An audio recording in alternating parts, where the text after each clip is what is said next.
a gunner seat?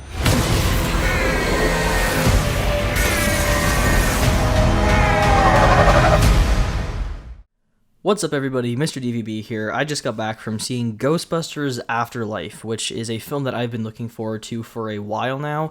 This is one of the movies that was affected by the pandemic and delayed quite a few times, so having it finally come out is nice. I like the original Ghostbusters. I'm not a huge fan or anything. I definitely really liked it when I was younger. Rewatching it recently, I still enjoyed it, but I just don't love it or anything. It's not one of my all-time favorites like it is for some people, but it is a fun, classic nostalgic movie. And so I was looking forward to seeing, Ghostbusters Afterlife kind of, bringing this series to a new generation of people.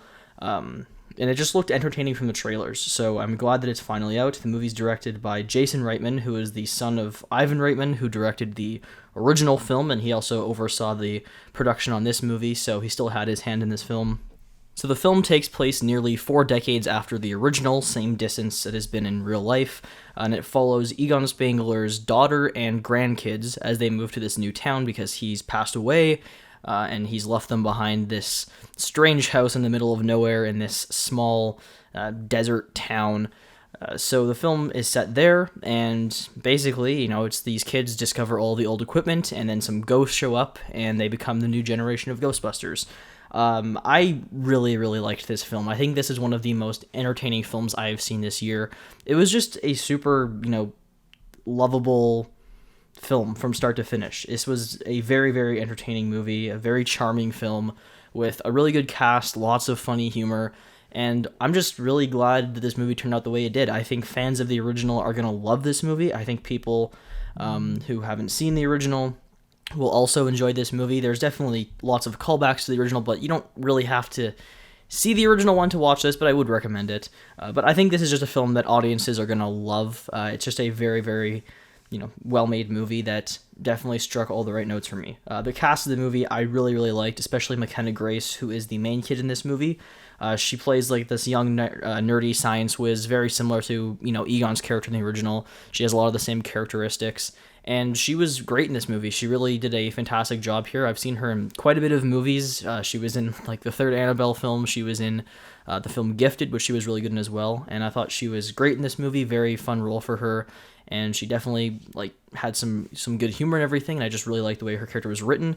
It also stars Finn Wolfhard, who is definitely not as big of a focus as I thought he would have been. This movie's much more focused on McKenna Grace's character. Finn Wolfhard's kind of just there in this movie. He sort of just plays kind of like his character in Stranger Things. He's not the most interesting character in my opinion. He's kind of just like melodramatic and off to the side, so I didn't really love him in this movie or his role. There's this other kid named Podcast who is supposed to be like the, kind of tech-savvy kid. Well, I wouldn't say tech-savvy, but, he has like a bunch of equipment, and he's supposed to be kind of like the comedic relief, I guess. He was funny at times, but he could also be a little bit annoying. The other cast member who I personally really liked in this movie was Paul Rudd, who is hilarious here. He's very funny in this movie, basically plays himself, but I really like the role they gave him here. And I just loved the setting of the movie, right? Like the original Ghostbusters films and the 2016 film, which we all want to forget, they're all set in New York City, so those are all films set in a very big location with tons of people. So having a movie set in kind of like this deserted, well, not deserted, but it's a small town with not many people, in this like deserty area, it was just cool and new for the series, and it kind of just added to the overall like nostalgic feeling and whatnot, because there's like a very retro restaurant in this town, where people are still delivering food to their guests on their roller skates. So it was just kind of fun seeing that sort of like retro 50s vibe and whatnot, while also, kind of delivering some of the nostalgia from the original movie, because there's definitely a lot of callbacks here. It didn't feel like it was being shoved down your throat, and I actually like the way they handled a lot of it. It's just kind of small things that are there, but this doesn't like throw big things like, oh, here's Slimer. Like, Slimer wasn't in this movie. They don't throw things like that at your face. It was kind of more self-contained, and I liked that. It wasn't like this movie was entirely built off of just the nostalgia. And it's nice to actually have a sequel as well. Like, this does feel like a true sequel to the original Ghostbusters and to Ghostbusters 2, but it also is kind of its own film, which I liked. It handles both aspects very well, which was nice to see. The humor in this movie was really good in my opinion. I thought this was a pretty hilarious film, lots of chuckles from me. There's, just like little funny lines that the kids have. There's some more adult humor coming from Paul Rudd's character, which definitely had me laughing a few times. And then there's just some good visual gags and whatnot. So overall, the movie definitely delivered on the humor standpoint. As far as like the action and the effects and stuff go, this movie was really good for that as well. I thought the effects here were pretty great, which I'm glad to say, because from the trailers I was a little worried that the effects weren't going to be the greatest, but I actually didn't really have any issues with them here. There's actually one thing they pull off towards the end that looked pretty great, so they did a really solid job with the effects. The action was good here. It wasn't over actionified like the 2016 one was. Like the 2016 film, they tried to like make it more action heavy, and it didn't really work because the original Ghostbusters wasn't like that. This one kind of feels like the original. They just maybe add in a little bit more, but it was entertaining and I liked the way they handled it.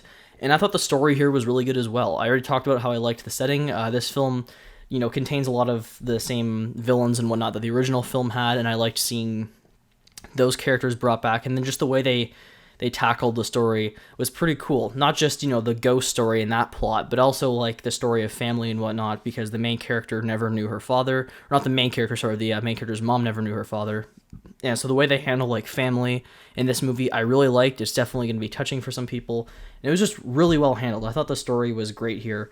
And yeah, that's what I'll say about the characters, because there's some stuff in this movie that was pretty great. Oh my god. But yeah, overall, I mean, I just had a ton of fun with this movie. The final act is going to be the highlight for a lot of people. It's really great, and I love the way that they tackled everything there. The movie definitely feels like it's passing the franchise on to a new generation, both in the film and for moviegoers. And I just had a lot of fun with it. There's also a very random like cameo from J.K. Simmons that I don't know if too many people are going to notice. It's probably like 2 seconds long, and it caught me off guard, and I thought it was pretty hilarious. The scene itself like wasn't meant to be funny, but just the fact that he was in this movie just kind of made me chuckle. But yeah, I really liked it overall. Very entertaining movie, and I highly recommend checking it out.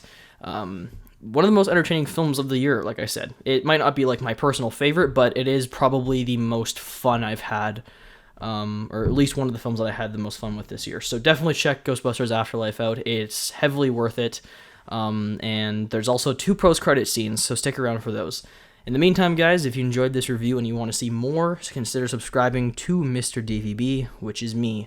Until next time, peace out.